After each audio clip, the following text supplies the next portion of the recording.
प्रथमतः या ठिकाणी सर्वांना नमस्कार। पहा, विधानसभा निवडणुका 2024 जवळ येत आहेत, म्हणजे दिवाळीच्या अगोदर किंवा दिवाळीनंतर या ठिकाणी विधानसभा निवडणुका आहेत।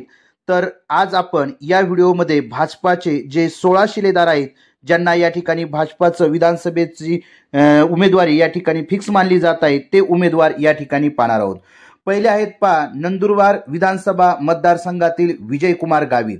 पहा, विजयकुमार गावित हे आत्ताचे कॅबिनेट मंत्री, आदिवासी विकास मंत्री आहेत आणि नंदुरबारमध्ये त्यांचं चांगलं प्रस्थ या ठिकाणी असल्या कारणाने त्यांना भाजपाचं नंदुरबार विधानसभा मतदारसंघातून या ठिकाणी तिकीट निश्चित मानलं जात आहे। त्यानंतर दुसरा मतदारसंघ आहे जामनेर। या जामनेर लोकसभा विधानसभा मतदारसंघामध्ये गिरीश महाजन यांना या ठिकाणी विधानसभेची उमेदवारी मिळणार आहे। उत्तर महाराष्ट्र राजकारणामध्ये त्यांचा एक दबदबा आहे आणि महाराष्ट्राचे सध्याचे ग्रामविकास मंत्री म्हणून या ठिकाणी गिरीश महाजन यांना ओळखलं जातं आणि मराठा आंदोलक या ठिकाणी मनोज झरांगे यांच्यामध्ये सरकारशी मध्यस्थी करण्याचं काम गिरीश महाजनांनी चांगल्या प्रकारे केलं होतं। त्याच्यामुळे जामनेर विधानसभा मतदारसंघातून गिरीश महाजन यांचं नाव या ठिकाणी आघाडीवर आहे। त्यानंतर तिसरा मतदारसंघ आहे नागपूर विधानसभा मतदारसंघ। या नागपूर विधानसभा मतदारसंघातून महाराष्ट्राचे उपमुख्यमंत्री देवेंद्र फडणवीस यांचं नाव या ठिकाणी आघाडीवर आहे। देवेंद्र फडणवीस हे शरद पवार नंतर सर्वात तरुण मुख्यमंत्री होते। वयाच्या 44व्या वर्षी महाराष्ट्राचे मुख्यमंत्री बनण्याचा बहुमान या ठिकाणी देवेंद्र फडणवीसांना मिळालेला आहे आणि सध्याच्या मंत्रिमंडळामध्ये ते गृहमंत्री तसेच उपमुख्यमंत्री आहेत। त्यामुळे त्यांना नागपूर विधानसभा मतदारसंघातून या ठिकाणी तिकीट निश्चित आहे। त्यानंतर पुढचा विधानसभा मतदारसंघ आहे बल्लारपूर विधानसभा मतदारसंघ। यामधून सुधीर मुनगंटीवार यांचं या ठिकाणी तिकीट निश्चित आहे। आत्ताच झालेल्या लोकसभा निवडणुकीमध्ये सुधीर मुनगंटीवार यांना या ठिकाणी पराभव स्वीकारावा लागला। त्यांचं पुनर्वसन म्हणून या ठिकाणी बल्लारपूर विधानसभा मतदारसंघातून त्यांना या ठिकाणी तिकीट मिळणार आहे। सतत लोकांच्या संपर्कात असणारा व कामामध्ये स्वतःला झोकून देणारा हा एकमेव भाजपाचा नेता म्हणावा लागेल आणि त्यामुळं या ठिकाणी त्यांचं तिकीट या ठिकाणी निश्चित मानलं जात आहे। त्यानंतर गंगापूर विधानसभा मतदारसंघ। गंगापूर विधानसभा मतदारसंघातून भाजपचे आणि देवेंद्र फडणवीस यांचे निकटवर्ती त्याचबरोबर एक विश्वासू प्रशांत बंब यांना या ठिकाणी गंगापूर विधानसभा मतदारसंघातून तिकीट फिक्स मानलं जात आहे। मराठी राजकारणी म्हणून त्यांची एक ओळख आहे, त्याच्यामुळं प्रशांत बंब यांचं या ठिकाणी गंगापूर विधानसभा मतदारसंघात तिकीट निश्चित आहे। त्यानंतर पुढचा विधानसभा मतदारसंघ आहे घाटकोपर पश्चिम। यामध्ये माननीय श्री राम कदम यांचं या ठिकाणी तिकीट निश्चित आहे।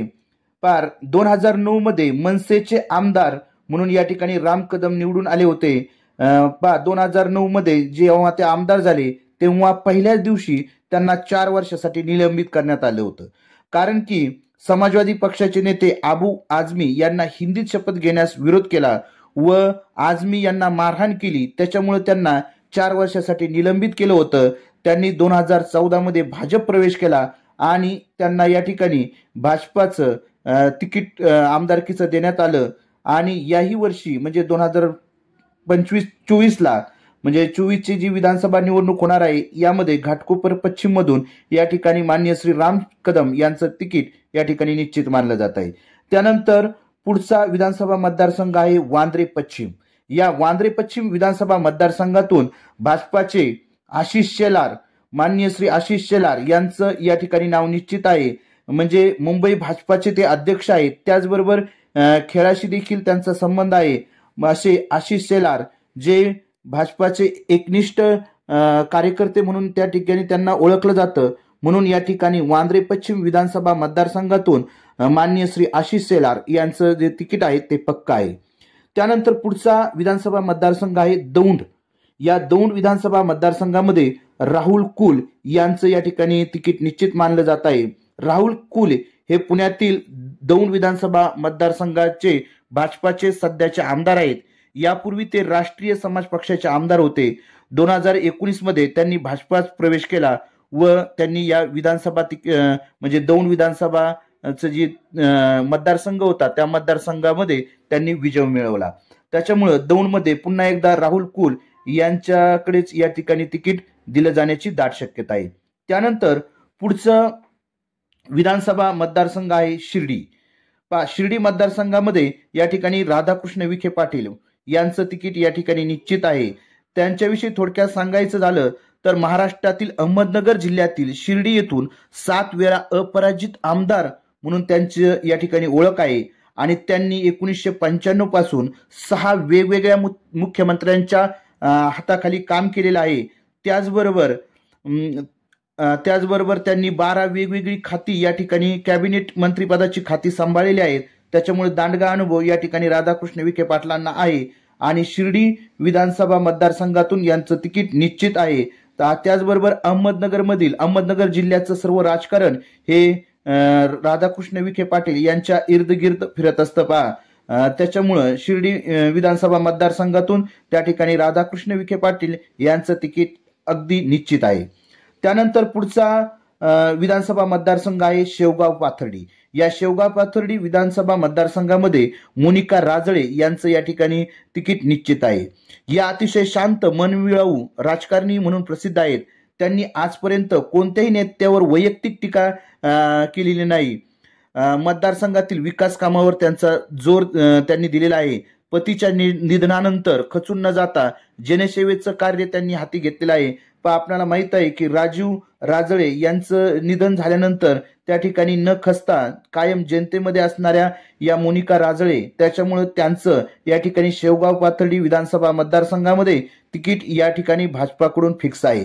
त्यानंतर पुढचा लोकसभा विधानसभा मतदारसंघ आहे तो म्हणजे श्रीगोंदा. विक्रमसिंग पाचपुते यांचं या ठिकाणी श्रीगोंदा विधानसभा मतदारसंघातून भाजपाकडून तिकीट निश्चित मानलं जात आहे. माननीय आमदार बबनराव पाचपुते यांचे पुत्र विक्रमसिंग पाचपुते यांना श्रीगोंदा मतदारसंघातून या ठिकाणी तिकीट दिलं जाण्याची दाट शक्यता आहे. ते महाराष्ट्र राज्य भाजप युवा मोर्चाचे उपाध्यक्ष म्हणून काम पाहत आहेत आणि त्याचमुळे त्यांना या ठिकाणी श्रीगोंदा विधानसभा मतदारसंघातून तिकीट भाजपाचं निश्चित मानलं जात आहे. त्यानंतर पुढला विधानसभा मतदारसंघ आहे कणकवली. या कणकवली विधानसभा मतदारसंघातून नितेश राणे यांचं तिकीट या ठिकाणी निश्चित मानलं जात आहे. महाराष्ट्राचे माजी मुख्यमंत्री नारायण राणे यांचे पुत्र ते आहेत. त्याचबरोबर त्यांचं शिक्षण या ठिकाणी लंडनला झालेलं आहे आणि त्यानंतर आपल्या वडिलांना राजकारणात साथ देण्याच्या उद्देशाने ते महाराष्ट्रात आलेले आहेत आणि त्याचमुळं कणकवली या विधानसभा मतदारसंघामधून या ठिकाणी माननीय श्री नितेश राणे यांचं तिकीट या ठिकाणी निश्चित मानलं जात आहे. त्यानंतर पुढचा मतदारसंघ आहे राहुरी विधानसभा मतदारसंघ. या राहुरी विधानसभा मतदारसंघामधून शिवाजीराव कर्डिले यांचं तिकीट या ठिकाणी निश्चित मानलं जात आहे. दुग्ध व्यवसायापासून गावचे सरपंच ते आमदार असा त्यांचा प्रवास आहे. 2019च्या निवडणुकीमध्ये प्राजक्तदादा तनपुरे यांच्याकडून त्यांना पराभव स्वीकारावा लागला होता, परंतु या ठिकाणी आता त्यांनी चांगल्या प्रकारची मोठ या ठिकाणी बांधलेली आहे आणि पुन्हा एकदा ते राहुरी विधानसभा मतदारसंघातून आपलं नशीब या 2024च्या विधानसभेमध्ये आजमावणार आहेत. त्यानंतर पुढचा विधानसभा मतदारसंघ आहे अकोले. या अकोले विधानसभा मतदारसंघामध्ये वैभवराव पिचड यांना भाजपाची या ठिकाणी उमेदवारी दिली जाणार आहे. महाराष्ट्राचे माजी आदिवासी विकास मंत्री मधुकरराव पिचड यांचे पुत्र वैभव पिचड यांना अकोले मतदारसंघामध्ये चांगला जनसंपर्क त्या ठिकाणी आहे आणि मागच्या निवडणुकीमध्ये त्यांना राष्ट्रवादीचे उमेदवार डॉक्टर किरण लामटे यांच्याकडून पराभव स्वीकारावा लागला होता, परंतु यावेळेस त्यांना या ठिकाणी भाजपाकडून पुन्हा तिकीट मिळण्याची दाट शक्यता आहे. त्यानंतर पुढचा विधानसभा मतदारसंघ आहे संगमनेर. या संगमनेर विधानसभा मतदारसंघातून भाजपाचे सुजय राधाकृष्ण विखे पाटील यांना या ठिकाणी उमेदवारी मिळणार आहे. संगमनेर विधानसभा मतदारसंघामध्ये काँग्रेस नेते बाळासाहेब थोरात यांच्या विरोधात तगडा उमेदवार भाजपाला मिळालेला आहे. डॉक्टर सुजय विखे यांना या मतदारसंघातून उमेदवारी दिली जाण्याची दाट शक्यता या ठिकाणी आहे.